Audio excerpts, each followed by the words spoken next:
The family huddled together on their straw mattress, unaware that thousands of fleas were emerging from the decomposing organic matter beneath them, carrying bubonic plague bacteria that would kill 3 of the 5 children before dawn.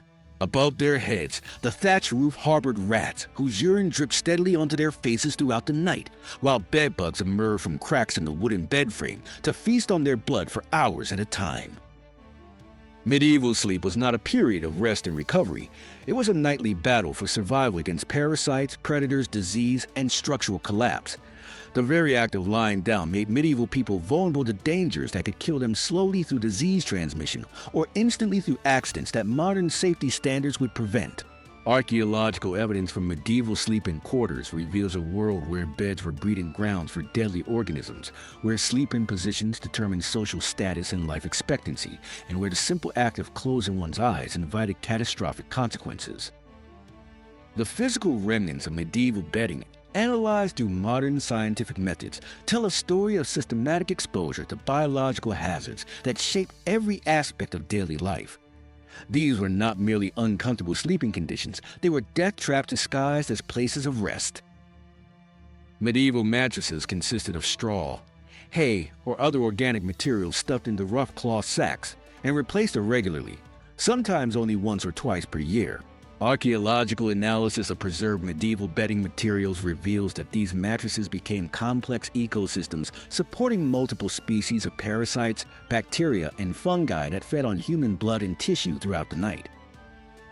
The decomposition process within these mattresses created ideal breeding conditions for fleas, which could survive for months in the organic material.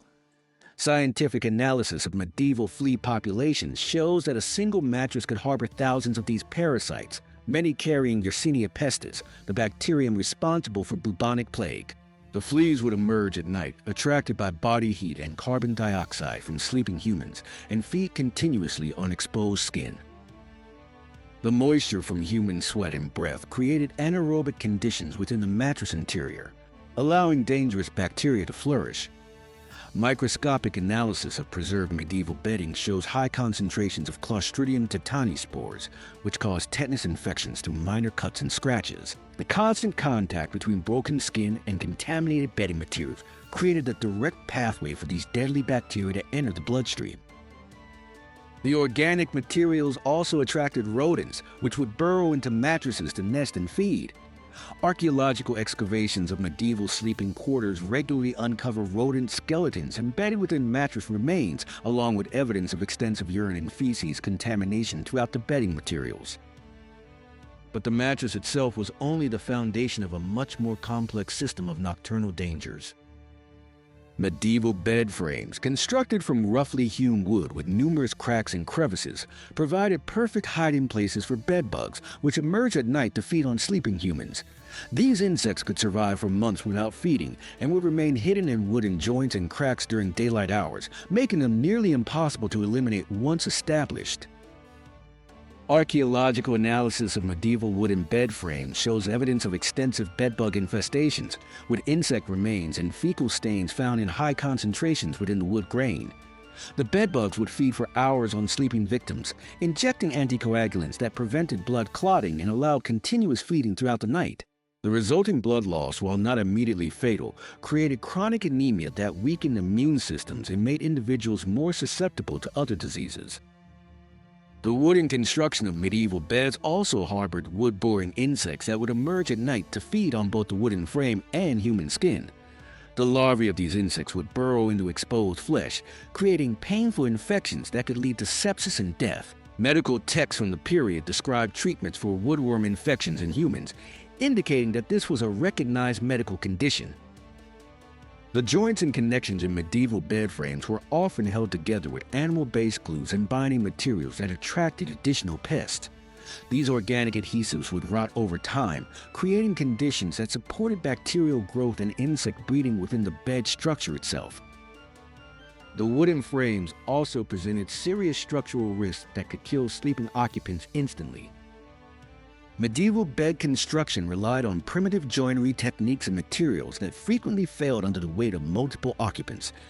Historical records document numerous cases of bed collapse during sleep, resulting in serious injuries and deaths from crushing or impalement on broken wooden components. The support systems for medieval beds consisted of rope or leather strapping that would stretch and weaken over time. When these supports failed, the entire sleeping surface would collapse, often trapping occupants beneath heavy wooden frames. Court records from medieval England include multiple cases of wrongful death claims related to bed collapse, indicating that such incidents were common enough to require legal precedent. The wooden posts and canopy structures of elaborate medieval beds presented additional collapse risks. These heavy wooden components were often inadequately secured and could fall without warning, crushing sleeping occupants. Archaeological analysis of medieval bed remains shows evidence of structural failures that would have resulted in fatal injuries to anyone sleeping beneath them. The primitive construction techniques also created fire hazards that could trap sleeping occupants. The combination of dry wood, organic bedding materials, and open flame lighting created conditions where fires could spread rapidly through bed structures, often faster than occupants could escape. But even beds that remain structurally sound pose serious risks through their materials and construction methods. Medieval families typically shared sleeping spaces, with multiple individuals sleeping in the same bed to conserve warmth and space. This practice created ideal conditions for disease transmission, as infectious agents could spread rapidly between family members through direct contact, shared breathing space, and contaminated bedding materials. Archaeological analysis of medieval family sleeping arrangements shows that beds typically accommodated 4 to 8 individuals, including adults, children, and sometimes domestic animals. The close physical proximity meant that respiratory diseases, skin infections, and parasitic infestations could spread throughout the entire family unit during a single night's sleep. The shared bedding materials became repositories for infectious agents from multiple individuals. Scientific analysis of preserved medieval bed linen shows concentrations of bacteria and viruses that would have created continuous reinfection cycles within families. Individuals who recovered from illnesses would be immediately re-exposed to pathogens through contaminated shared bedding. The practice of sharing beds with domestic animals, common in medieval rural households, introduced additional disease vectors. Chickens, pigs, and goats were often brought into sleeping spaces during cold weather, bringing their own parasites and diseases that could transfer to human hosts during sleep. The body heat generated by multiple occupants created humid conditions within bedding materials that accelerated bacterial growth and parasitic reproduction, making shared beds even more dangerous than individual sleeping arrangements. Yet the dangers of sleep extended far beyond the bed itself to the structures that surrounded it. Medieval thatch roofs, constructed from straw, reeds, and other organic materials, provided shelter for numerous species of animals and insects that posed serious threats to sleeping occupants below. Archaeological analysis of preserved thatch roofing materials reveals complex ecosystems that included rats, bats, birds, and countless insects, all of which could transmit diseases to humans during sleep. Rats were particularly dangerous inhabitants of thatch roofs, as they would urinate and defecate continuously, with waste materials dripping onto sleeping humans below. The urine of rats carried leptospirosis bacteria, which could enter the human body through mucous membranes and cause fatal kidney and liver damage. The constant exposure to rat waste during sleep created chronic health problems that medieval people attributed to supernatural causes. Bats roosting in thatch roofs posed additional risks through their droppings and parasites. Bat guano accumulated in roof spaces and would fall onto sleeping occupants, carrying histoplasmosis spores that cause severe respiratory infections. The parasites carried by bats, including specialized fleas and mites, would drop from roof spaces onto sleeping humans and transmit various diseases. Birds nesting in thatch roofs brought their own complement of parasites and diseases. Archaeological analysis shows that medieval roof spaces contained high concentrations of bird mites, which would fall onto sleeping humans and feed on their blood throughout the night. These mites carried various bacterial and viral pathogens that could cause serious infections. The organic materials used in thatch roof construction also decompose over time, creating acidic conditions that could burn exposed skin and respiratory passages. The decomposition process released toxic gases that would accumulate in sleeping spaces, causing respiratory problems and neurological damage over time. The very structure meant to provide protection became a source of constant danger for those sleeping beneath it. Medieval floors were typically covered with rushes, straw, or other organic materials that were changed infrequently and became breeding grounds for dangerous organisms. Archaeological analysis of medieval floor coverings shows that these materials accumulated human waste, animal droppings, food scraps, and decomposing organic matter that created toxic environments in sleeping spaces. The floor rushes harbored numerous species of insects and parasites that would emerge at night to feed on sleeping humans. Fleas, in particular, thrived in the organic debris of floor coverings and could survive for months without feeding. The flea populations in medieval floor coverings were so dense that historical accounts described them as creating a living carpet that moved visibly across the floor. The decomposing organic matter in floor coverings produced toxic gases, including hydrogen sulfide and methane, that could cause respiratory problems and neurological damage. The concentrations of these gases were particularly high in sleeping areas, where poor ventilation allowed them to accumulate throughout the night. Bacterial analysis of preserved medieval floor coverings shows high concentrations of pathogenic organisms, including Salmonella, E. coli, and Streptococcus species. These bacteria could cause serious infections through contact with broken skin or inhalation of contaminated dust particles stirred up by movement during sleep. The floor coverings also attracted rodents, which would burrow into the material to create nest and breeding areas. The rodent populations living in floor coverings posed direct physical threats to sleeping humans, as they would often bite exposed skin while searching for food or nesting materials. But the biological hazards of medieval sleeping environments were compounded by deliberate practices that increased rather than reduced these dangers. Medieval communal sleeping arrangements, common in monasteries, castles, and urban tenements, concentrated multiple individuals in single spaces, creating conditions that amplified every biological and structural hazard associated with sleep. Archaeological analysis of medieval communal sleeping halls shows that these spaces typically accommodated dozens of individuals in close proximity, creating ideal conditions for disease transmission and accident multiplication.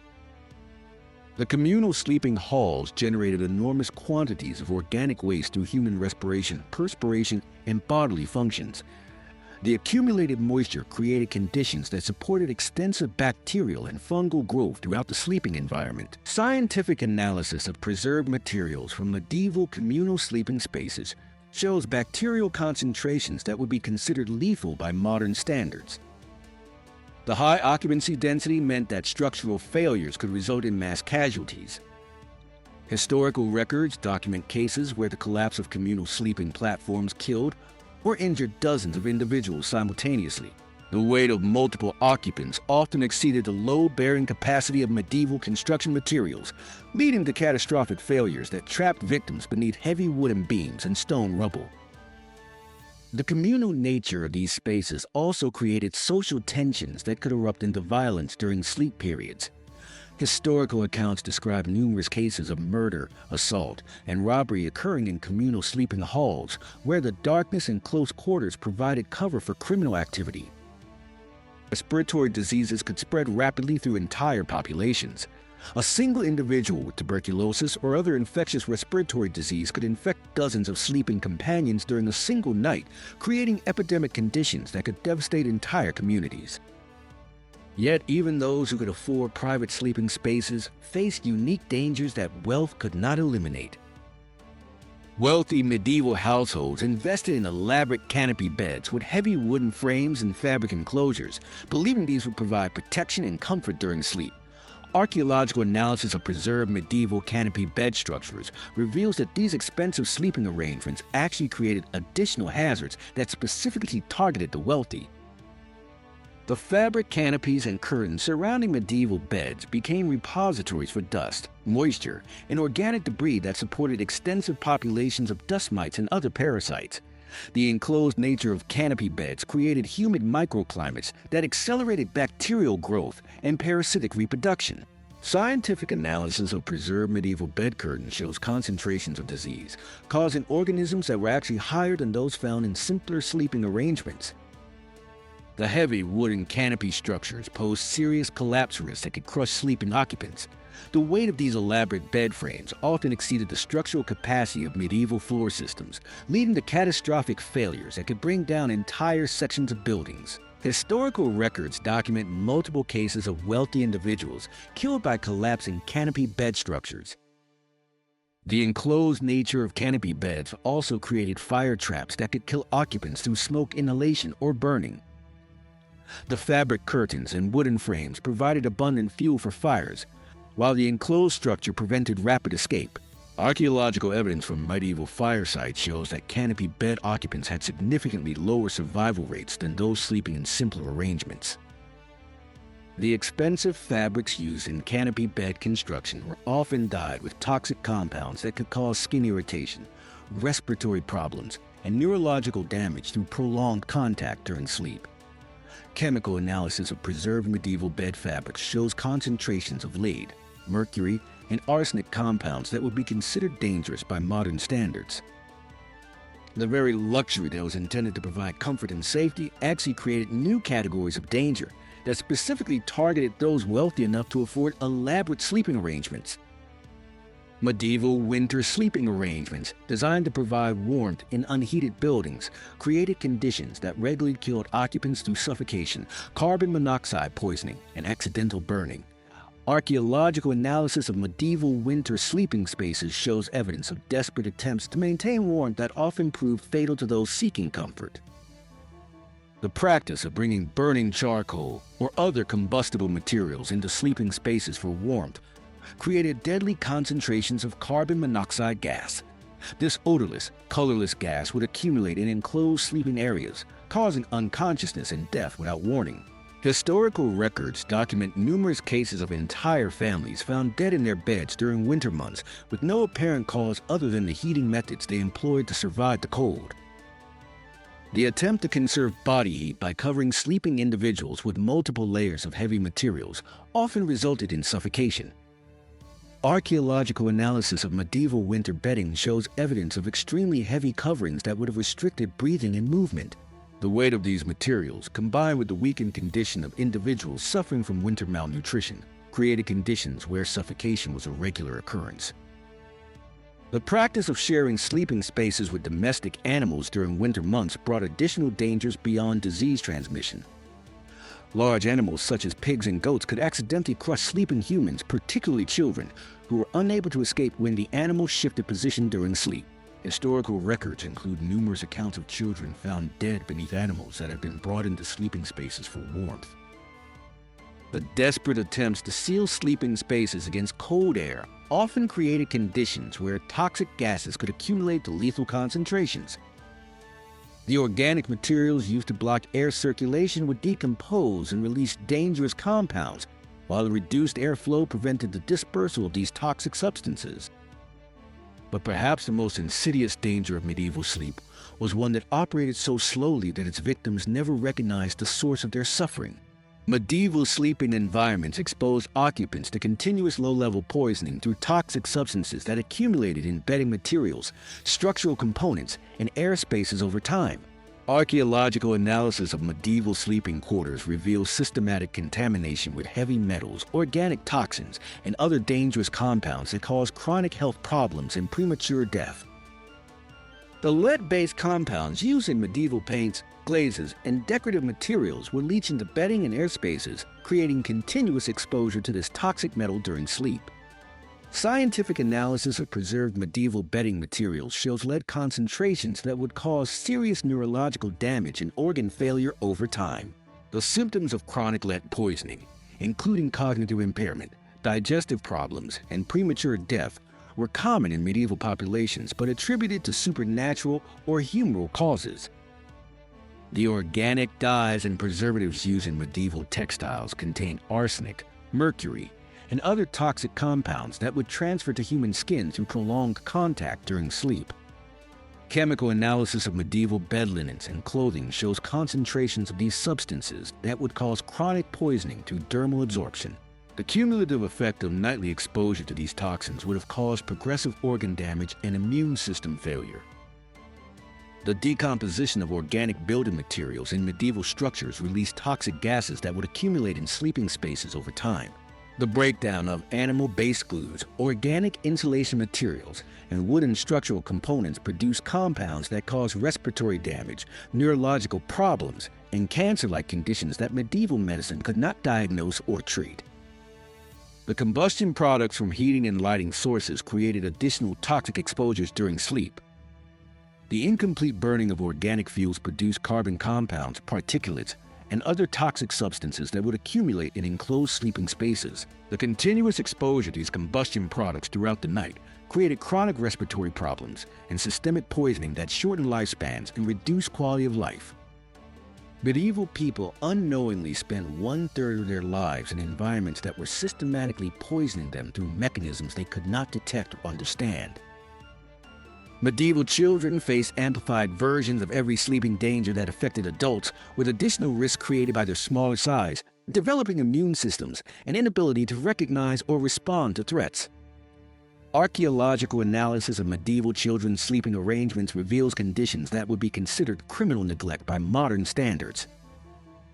Children were particularly vulnerable to parasitic infections transmitted through contaminated bedding materials. Their developing immune systems could not effectively combat the multiple parasitic species that thrived in medieval sleeping environments. Scientific analysis of medieval child burial remains shows evidence of massive parasitic infections that would have caused severe malnutrition, organ damage, and death. The smaller body size of children made them more susceptible to toxic exposures from contaminated sleeping environments. The same concentrations of heavy metals, organic toxins, and toxic gases that might cause chronic problems in adults could be immediately fatal to children. Chemical analysis of medieval child burial remains shows evidence of acute poisoning that would have resulted from sleeping in contaminated environments. Children were also more vulnerable to physical dangers such as suffocation, crushing, and burning. Their inability to escape from dangerous situations meant that threats that adults might survive often proved fatal to children. Archaeological evidence shows that medieval child mortality rates were significantly higher during winter months when sleeping dangers were at their peak. The practice of swaddling infants and young children created additional suffocation risks when combined with contaminated bedding materials and enclosed sleeping spaces. Historical records document numerous cases of infants found dead in their swaddling clothes with death,